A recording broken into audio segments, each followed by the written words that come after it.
This is Yin, and these are conversations about discipline, direction, and identity, and how they quietly shape who you become. If you care about building a life with intention, you're in the right place. If you're not there yet, but you want to be, stay. But if you're looking for shortcuts, noise, or motivation without responsibility, this isn't for you, and that's by design. Now, for those of you who are still here, this is where the work begins. I want to ask you a question, and I want you to answer it honestly. How many problems in your life, real problems, ones that actually set you back, came down to how you emotionally reacted to a situation? Not the situation itself, but the reaction to the situation. Arguments that didn't need to happen, opportunities you walked away from, and things that you said that you can't take back. Moment of anger, fear, or frustration, and suddenly a decision gets made that you spend years of your life recovering from. That's not bad luck. That's not circumstance. That's allowing emotion to be in the driver's seat. And most people never slow down long enough to recognize that. Most people believe the biggest obstacles in their life are external, either money, connections, timing, or opportunities. But when you study people honestly, when you actually look at what stalls people out, something else becomes clear. Most people are not held back by a lack of opportunity. They're held back by a lack of emotional control. They feel something and they react. And that reaction becomes the decision.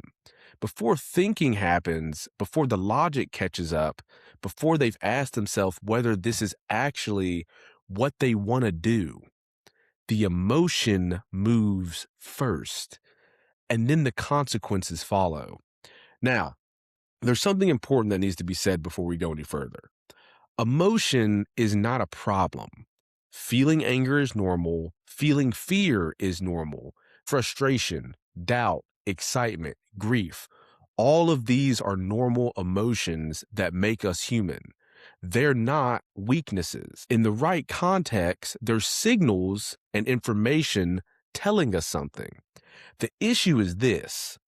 The issue is when emotion becomes the decision maker, when anger decides what you say, when fear decides what you attempt, when frustration decides whether you keep going, when excitement clouds your judgment on something that actually deserves scrutiny. Because here's the thing about emotions. They move fast, but consequences, they move slow. And when decisions get made in emotional moments, the consequences can stay for a very long time. Think about the biggest regrets that most of us carry. Most of them didn't come from carefully considered decisions that turned out wrong. They came from moments of reaction. Something said in anger that ended a relationship, an opportunity abandoned because fear showed up at the wrong time, a financial decision made because the feeling was too good to question, a bridge burned because pride took over before wisdom could get a word in.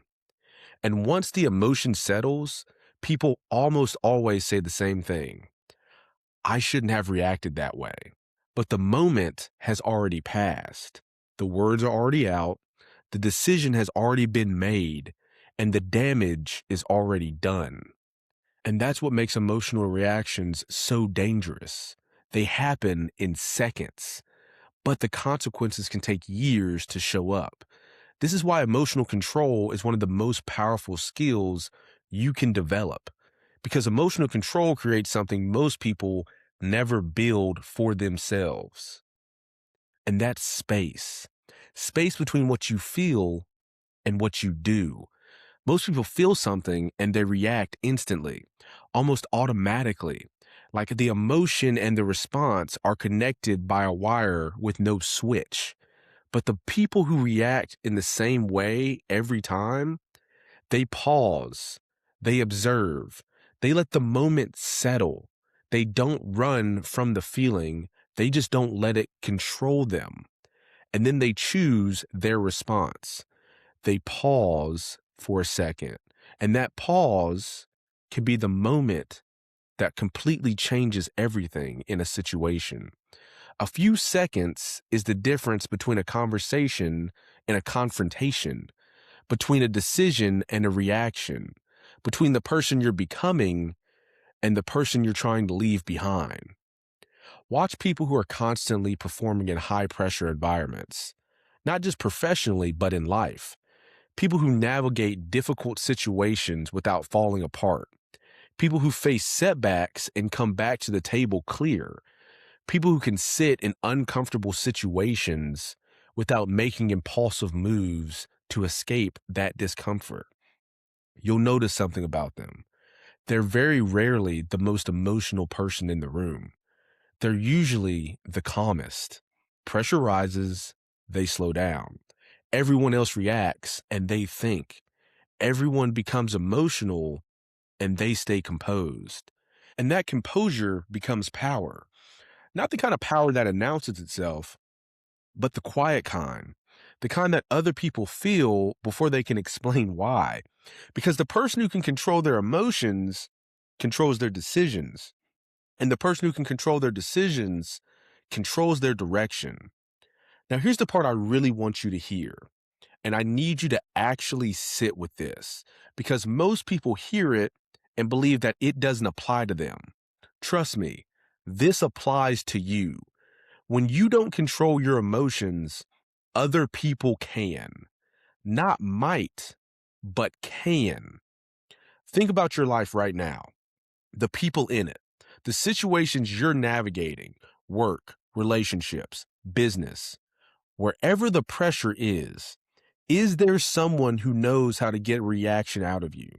Someone who knows exactly what to say to make you defensive? Someone who knows that if they push hard enough, you'll fold? Someone who knows if they question your decisions, you'll second guess yourself? Someone who knows that silence from them makes you anxious?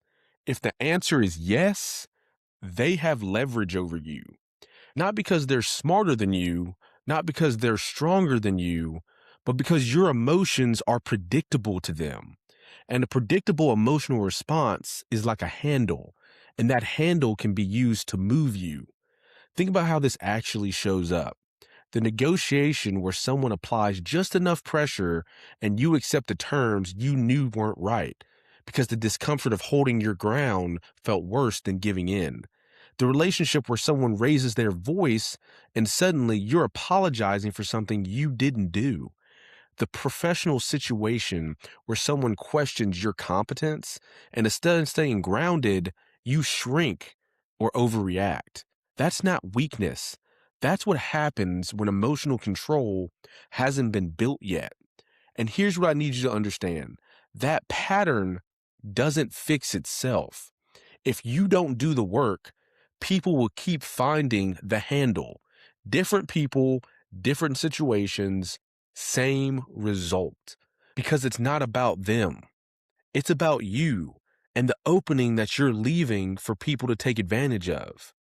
Now, imagine this. You walk into the same negotiation and the pressure doesn't move you.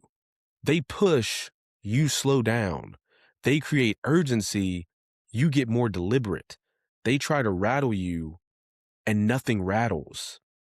What do they have left? Nothing. Because the thing they were counting on, your reaction, never came.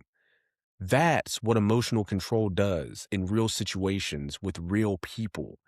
It doesn't just protect your peace, it removes the leverage people have over your decisions. It closes the door that manipulation walks through. It makes you someone who can't easily be worked. And people feel that, even when they can't name it. They feel that they cannot move you with pressure. They feel that flattery doesn't soften your judgment. They feel that provoking you doesn't get them what they want. And so they stop trying. Not because you intimidated them, but because there was simply nothing there to exploit. That moment your emotions stop controlling you, other people lose the ability to control you as well. That is a powerful form of freedom. Not loud freedom, not dramatic freedom, but quiet freedom. The kind where your direction stays intact, no matter what someone says or does, no matter what situation shows up, no matter what pressure gets applied. You remain the one deciding. And ultimately, it's all about identity. Who are you when emotions show up? Are you someone who reacts or are you someone who decides? Because here's the truth. Emotions are going to show up for all of us. Anger will be there. Fear will come at some point. Frustration, doubt, pride, pain, they all show up. The question is whether you allow the emotions to move in and take over or whether you stay in control and use the emotions as signals or information, not leaders, not decision makers, not the one in charge. The person you're building yourself into, that person feels everything and still chooses deliberately. That's the standard, not the absence of emotion, but deliberately choosing in spite of it. Here's your challenge for the week.